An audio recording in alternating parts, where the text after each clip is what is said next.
the Rise Up See Red podcast, all about the Arizona Cardinals and the NFL, featuring insider and outsider perspectives. Enjoy the best hour of Cardinals talk on the web. Now here are your hosts, Jess Root and Seth Cox.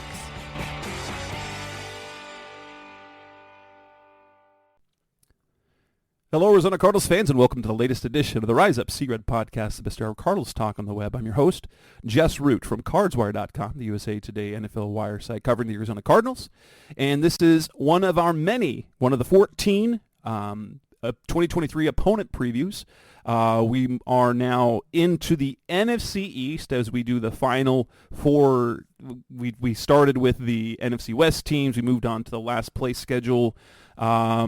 Then moved on to the AFC North, and now we're in the last stretch with the NFC East. The Cardinals opened the season with 3 straight games against the division. The second, week 2, their home opener is against the New York Giants. And with me is from Giants Wire, one of the contributing writers, stepping in right now for managing editor Dan Benton, is John Fennely. John, welcome to the show. Nice to meet you. It's the first time I've ever met you. Yeah, glad to be here. And how's it like over in the, it's not, right now it's blazing where I live for different reasons. Out here, if you've ever wanted to know what it's like to walk outside and be in an oven, that's what it's like. It's dry, it's hot, but like any air, it just feels like if you opened your oven when it was fully heated and the air come out, that's how it feels like. But it's way different where y'all live. Yeah, we have heat, 92 degrees. We have humidity. I think today was about 80%, which is just really disgusting. And we have bad air quality from fires coming down from Canada, smoke coming down from Canada. So the air quality wasn't as bad as it was a few weeks ago when we had orange skies, but it's still bad with the humidity and the fire smoke. It just hasn't been a good summer here. No, I can't imagine. But the Giants did have a good season, relatively good season. I don't know if it was above expectations, but last year where they hired a new head coach, they made it to the playoffs, something that was surprising for most people. Some might think that maybe they overachieved, but with Brian Daboll in his head coach, he got the most out of that team. What can you tell us about that 2022 season? What was different than previous seasons? Situational football was a lot better. Turnovers were down. Penalties were down. They need 3rd and 1. They get it. Staying out of 3rd and longs. Injuries. That was a killer the last 5 years. I mean, they led the league in injured players the last 5 years. So, Daniel Jones stepping up and playing much better than he had in his first couple of years. Not making the mistakes, throwing the ball away, living to play another day rather than throw an interception. And, the defense playing very well in situations. I mean, they were giving up a lot of yards, but they weren't giving up a lot of points. Yeah. And keeping the team in games.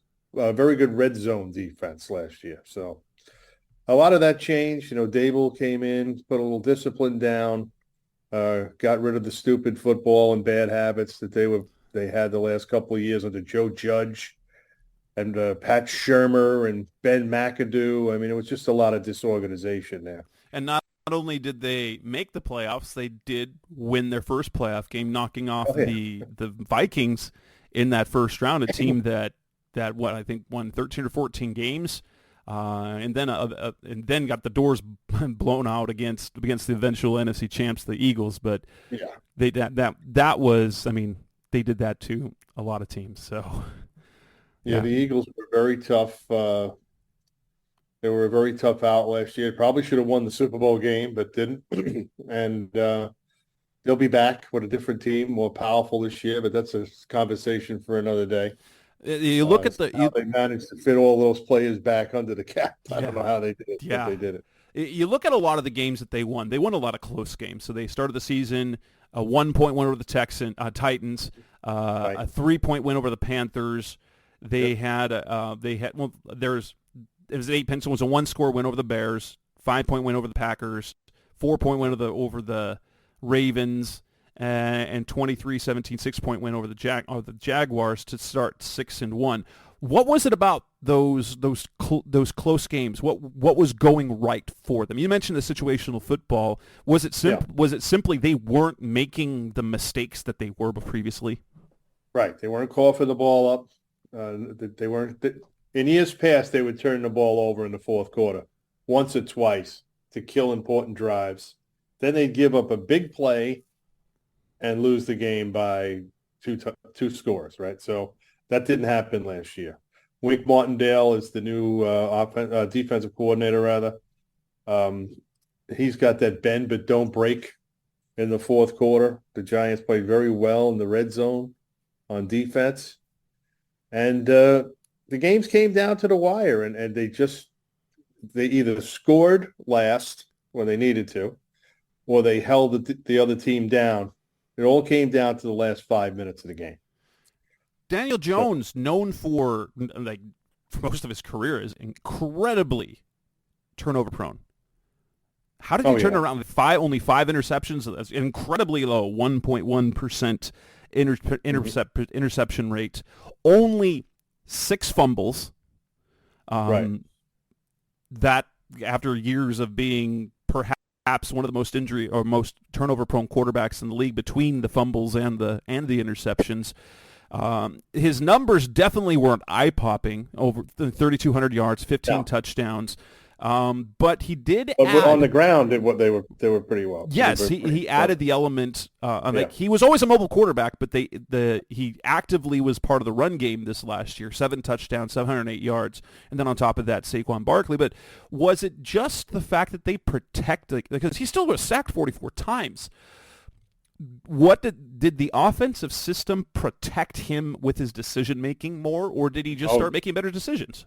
Absolutely. It's all coaching. It's Dable, who had coached Josh Allen for 3 or 4 years, right?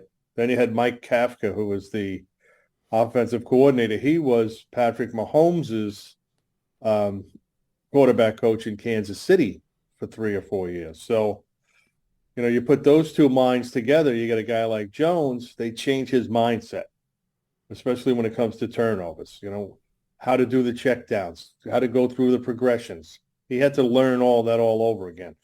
When he was a rookie under Pat Shermer, he pretty much had that down, because Pat Shermer's a very good quarterback coach also. But once Shermer left, Jones, was up to his own devices. He just fell off a cliff. But when these guys came to town, he was back on the horse, and I think he'll just get better. He doesn't run only out of necessity, unless they call a play. I mean, it's very rare that they'll do that now. And he protects the football better. He has to understand, you don't go for that extra yard. Go out of bounds. Don't protect the football, protect yourself. This way he doesn't get hurt. He doesn't lose the football. Saquon Barkley had a fantastic year, over 1,300 yards. Add another 57 catches. Now, granted, his yards per catch was basically extension of the run game there. What were other high points or highlights or positives to last season's, and in addition to the improvement of Daniel Jones and just the massive production of Saquon Barkley? What were the other bright spots? On offense, a much better play along the offensive line. New offensive line coach, Bobby Johnson, been around a long time in the league. He created a new attitude along that line. Andrew Thomas, Pro Bowl, All-Pro rather, left tackle. Very good play from the guards. Mark Lewinsky, who came over from the Colts, had a pretty solid year against for the run and the running game, not protecting the passer. The line still had problems protecting the passer, but the run game, they were very good. And that helps. When you have a guy like Barkley and you have backups like Matt Breida, you're able to, get, some 8-9 yard runs when you need them, control the line of scrimmage a little bit. And that's what they needed to do. They needed to take the pressure off Daniel Jones a little bit through the running game. And with Barkley coming back and being healthy, that helps, but the line being much better. And now they've made some more changes this year, and they'll be much improved on that line. Despite one would say the overachieving, perhaps what expectations were. Were there any negatives to come out of? Were there any disappointments overall? Oh, absolutely. I mean, at the wide receiver position, the amount of injuries and then the lack of production. Um, Darius Slayton was pretty much in the doghouse for most of the year, and he had been their top receiver the last couple of years. But Sterling Shepard went down. Wan'Dale Robinson went down. Um, they had to sign Isaiah Hodgins off the street. He had played in Buffalo for Dable, and he turned out to be a pleasant surprise, but only the last month of the season. The fact that they didn't have, solid wide receiver play the whole year, and to be fair, they don't throw the ball down the field that often. And that's why Jones's numbers, he only had 3,200 yards passing. He's throwing 8-yard passes. You're not going to get too many yards doing that, but they needed an upgraded wide receiver, and they did that in the offseason. They drafted one and they signed 2 others, so we'll see how it works out. All right. Let's move on to that. Coming to next on the Rise Up See Red podcast, the Best of Cardinals Talk. Let's talk about the offseason, go over free agency, the Saquon Barkley situation, and the NFL draft. That's coming up next on Rise Up See Red.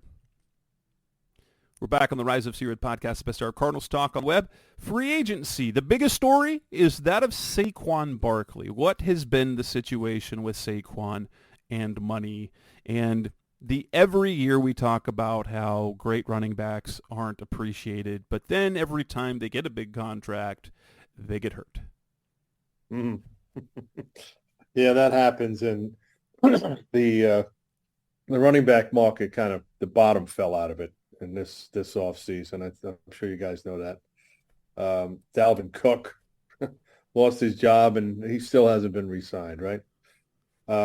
Kareem Hunt still not signed. These are solid players, could help any team. With Barkley, he got the franchise tag. I think it's $10.1 million guaranteed for the 1 year. The Giants did not move off that number, and today he's going to have to play for that tag. They didn't sign him to a long-term deal. Today was the deadline. So what will happen is Barkley has very few options. Either play and get paid at 10-1 or sit and get paid nothing, right? Yeah. That's it. And he has until week 10 to do that. But every week he misses, he doesn't get paid. Correct. He deduct his salary by that's game check, which is like $600,000. So he doesn't really benefit by sitting out. Yeah, so he comes back, obviously. We'll have to wait and see if he plays. Were there any impact losses in free agency? This year on offense, no. On defense, I would say they didn't make an offer, or didn't make a big enough offer to the safety Julian Love, and he ended up signing with Seattle, which ends up to being a good fit for him. Yeah, he was seen as an ascending player. He was a jack of all trades in the beginning when they drafted him out of Notre Dame. Played a little slot corner, played a little corner, a little safety, a little nickel. And last year they made him a safety, and he led the team in tackles. But he became a free agent, and they just didn't have him in their plans for some reason. That was a little disappointing to a lot of Giant fans. A lot of people would like to see him back, especially since the other safety, Xavier McKinney, broke his hand in an off-field accident and cost him 7 games. And his hand is still not 100%. So I think that's a little bit of a concern. They do have new players in there. They did sign a free agent, Bobby McCain, who played with Washington.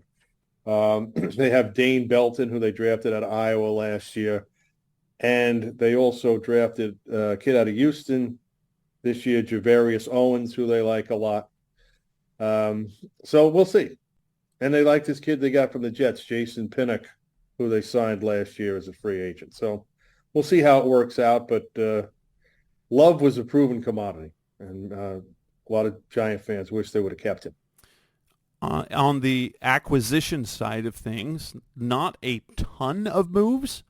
But it looks like there's some impact ones, well, potentially impact ones. The biggest move would have to be the addition of Paris Campbell, wouldn't you say? Well, the trade for Darren Waller was the big move. That was the big move of the offseason for the Giants. They traded the third-round pick they got from the Chiefs in exchange for Kadarius Toney to get Waller. Waller, has been injured he's been in and out of action the last 2 years, and hasn't been a Pro Bowler for a few years now. But he's healthy again, and the Giants are hoping that they can get him back into Pro Bowl form. For a third-round pick, it's worth it. Then you also add the names on there that probably on the smaller end of things. A'Shawn Robinson should be a nice addition on the defensive interior. That's a big help to the Giants. They expect pairing him with Dexter Lawrence will be very nice. Yeah, and they have Leonard Williams in there. They got a guy they call Nacho from Tampa Bay, Raheem Nunez Roche. That's his name. I'm sorry, I keep forgetting his name, but very good against the run. They drafted a kid, Jordan Riley, out of Oregon. They had a kid from Oregon last year, got hurt, DJ Davidson. So their front line, they're going to have a nice little rotation there. Cornerback, they added Amani Arourier. What do you think of that move? He's been pretty good, and it's also been bad some too as well. Loved him coming out of the draft out of Penn State, but then his pro career is like a seesaw. It's up and down, like you said. Hopefully they can make something out of him. The first-round pick, Deonte Banks, will probably start along with Adoree Jackson. So I don't know where he's going to fit in, probably as a backup, a nickel, or whatever. But they need talent and depth in the secondary. They were signing anybody they could find. Which brings us to the NFL draft. You already mentioned Deonte Banks, extremely athletic cornerback out of Maryland. He was one of the stars of the combine. But not only that, you managed to pick up Minnesota center John Michael Schmitz. Many consider him a potentially great center prospect. In fact, when I did my mock draft on this show, we had him going in the first round. I had the Giants taking him in round 1. And are those the two players is Schmitz probably going to start as a rookie? No, he's there. Yeah, he's already there. So is Banks. They're both going to start. I mean, it's their positions to lose. That's the word going into camp. So, Schmitz, this is what the Giants have needed, a center, a franchise center. They needed that for a decade. They've got it. Hopefully he can bring the line together. They have pretty good guard play. Evan Neal, who was their first-round pick last year out of Alabama as a right tackle. They're hoping he can make the same kind of jump in year 2 that Andrew Thomas did 2 years ago. So the offensive line with Schmitz, they're counting on him to do a lot, to bring it all together. And it looks like he's the kind of guy, he's a tough guy. He's the kind of guy that can do it. He's an old giant, we used to call the suburbanites. Bill Parcells used to call the guys the suburbanites because they used to drive up to the stadium and practice in, what do you call it, SUVs with car seats in the back. He said, you guys don't look like football players. You look like soccer moms. Round 3, you pick up Tennessee wide receiver Jalen Hyatt. No fourth-round pick. Round 5, Oklahoma running back Eric Gray. Trey Hawkins out of Old Dominion, round 6. Jordan Riley, defensive tackle, Oregon, in round 7. You already mentioned Javarius Owens out of Houston, a safety. So we already know Banks and Schmitz, starters, no question. Which of those guys on the rest of the draft class could have decent roles as rookies this coming season? Well, Hyatt hopefully will have a role. I mean, the Giants have a lot of guys. They have Paris Campbell. They have Wandale Robinson, and now they have Hyatt. They still have Sterling Shepard, Darius Slayton. So, they do have a lot of options. Who's the number one? There really isn't a number one. And they're hoping that Hyatt could be a deep threat for them. But, we'll see. They haven't practiced yet. We haven't seen anybody do anything. So it's hard to tell. But Hyatt looks like he's the goods. He did have that 5-touchdown game against Alabama. when he was at Tennessee, and hopefully he can become a good pro. I think that a lot of people think that he was a steal in round 3. The Giants traded up. That's why they didn't have a 4th round pick. They traded up to get him. So that's that's a gamble, but he's the kind of player that if he hits, he hits. Yeah. Well, and yeah, he's a guy that, especially when it's in a position of need, right, makes a lot of sense. Beyond Hyatt, do any of the rest of the guys figure to have any sort of role this coming season, or are they more down the line guys? Well, with Barkley, possibly he's probably not going to come to camp. He would have to sign his franchise. He's got to sign it anyway when you think about it. But when he signs and comes in, they probably won't play him in the preseason. They'll play Eric Ray, and they really like him. Oklahoma has a good track record of producing running backs, as we all know. So they really like his game, and they may be grooming him for a possible replacement for Barkley if he does not play well this year. So if Barkley doesn't play well, they probably won't franchise tag him, and they'll let him become a free agent, and then Eric Ray will have the job. Not a bad way to run. As long as you're getting decent, productive backs, that's kind of the philosophy to use. Use them up, move on. Running back by committee, if you look at all the top teams, Kansas City, Philadelphia, Buffalo, this is the way they roll. They use 3 or 4 guys. Coming up next on the Rise Up See Red podcast, best of Cardinals talk on the web. Let's move ahead to 2023. What is expected out of the Giants this coming season? That's coming next on Rise Up See Red. We're back on the Rise Up See Red podcast, best of Cardinals talk on the web. They are coming off of a 9-7-1 season in which they won a playoff game. What is expected of the Giants in 2023?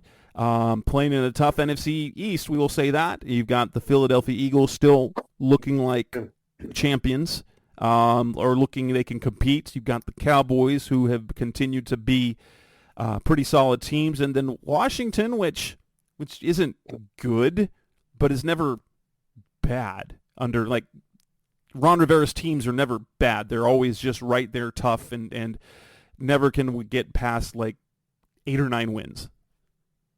Right. They're very competitive, Washington, and they're going to go with a unproven quarterback in Sam Howell this year. Anybody who's followed Sam Howell knows that he's a very capable player, but, making the jump to the NFL. He didn't have many reps last year as far as I saw. But No. The one thing about Howell for me is when I remember seeing him in the Senior Bowl, I think it was, he's going to get hurt because he plays. He's not that big, and he plays like you need to make plays, but he's going to sacrifice his body once or twice too many times. It's probably going to cost him games. That's my opinion, because that's what I remember seeing at the Senior Bowl when he took off and he was productive, but you're like, oh, he's going to take some hits. Yeah, that's the one thing I think with Washington, and as Giant fans, they're not really too concerned about the problems of the other 3 teams. After the last 5 seasons where we lost double-digit games every year, not really too sympathetic about the woes of the Cowboys, Eagles, and Commanders. Right. So what's expected of the Giants, naturally the bar is going to be much higher. They're going to have a tougher schedule. They went from having one of the easiest to one of the hardest. They're playing some really tough teams. They're doing a lot of traveling, a lot of cross-country. Many, many night games, many, many featured games on Fox and Amazon and so forth. They don't have to go overseas this year, but there's still a lot of travel. And, that's going to take its toll. That always does. I mean, you guys, the West Coast teams that have to come east. Yeah. You guys know what that's like. Correct. Because it's so spread out there. If the Seahawks especially always lead the league in miles traveled. It's hard not to when you live up in, right. the way up in the Pacific Northwest. Right. Is there any fear that what they did last year was better than what they're going to be because they had so many things go right for them that there is a fear of sort of the regression toward the mean and those things that normally are 50-50, but we're going the Giants' way, will not go their way this year?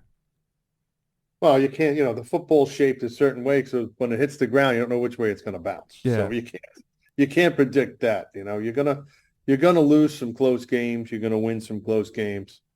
But this year, probably looking at the same type of record if everything goes right again, because they really have some tough games in there. Yeah. So if you're talking number of wins, what's probably their reasonable ceiling, and are you probably looking at maybe 10, 11 wins as a ceiling, and maybe if everything go well, making it to the NFC Championship game, depending on how the seeding works? No, I don't think they're going to win that many games. I think the over-under, I think, is 7 for them in Vegas. So do you still like the over for that number? I think they can do 9, 9 and 8, right? Yeah. Do you think they're a playoff team again this year? I think they can make the playoffs again. 9 and 8 could probably get you there. And what do you feel that they're like? I'm going to exclude major injury, but if things don't go well, what is their probable floor this year? I would say 6. Excuse me, 6.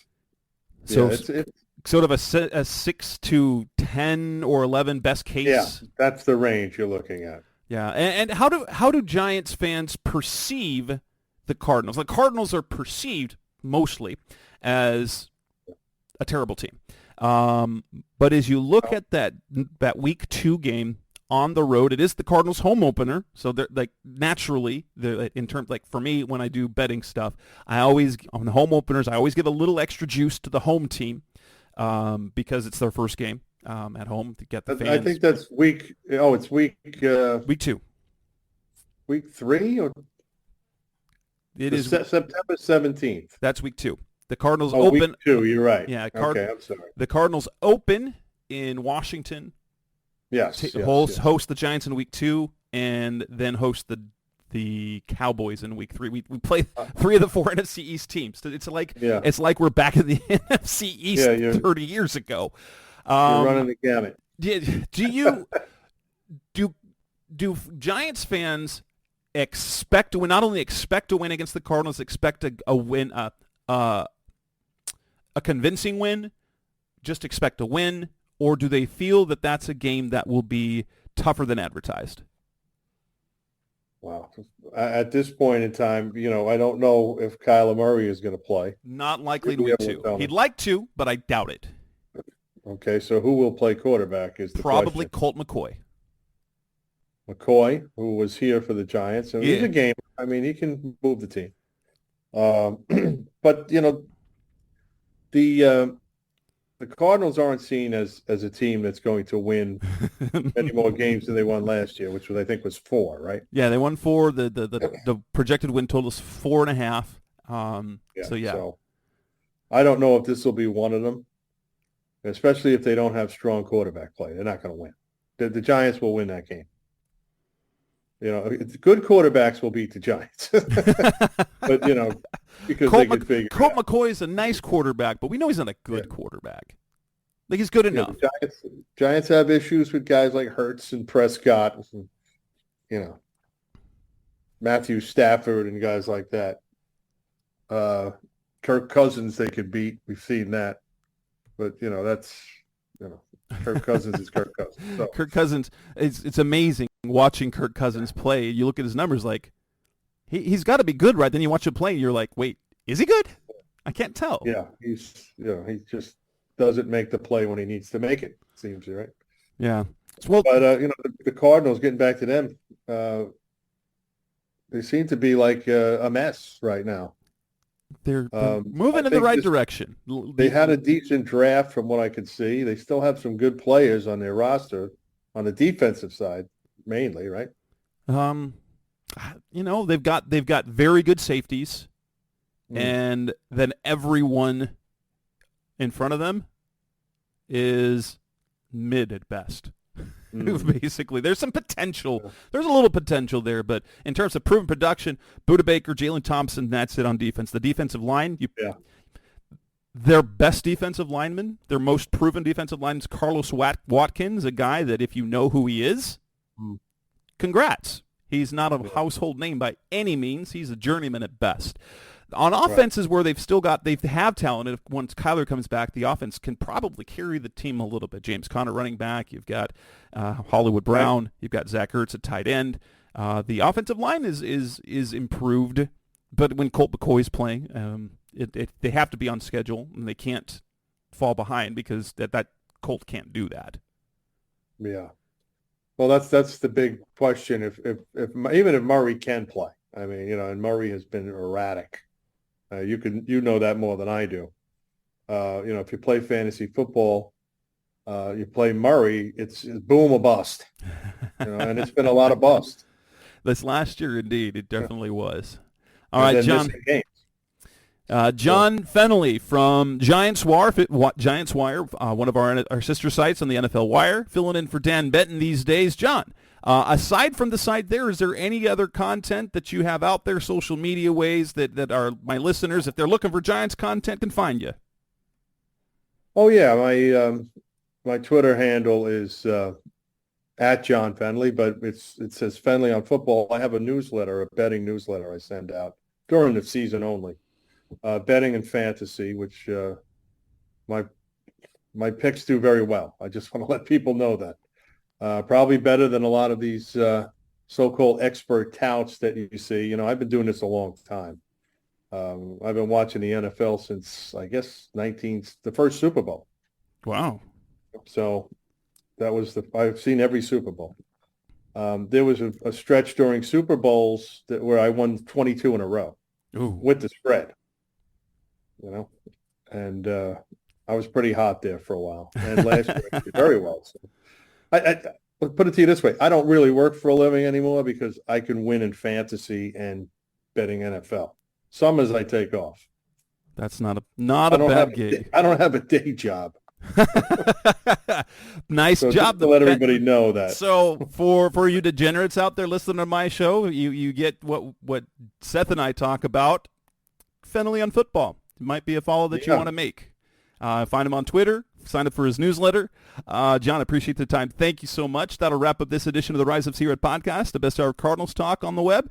Unless this is the last show released, we've got another NFC East opponent coming tomorrow. Thanks for listening as always. Thank you, John, for your time.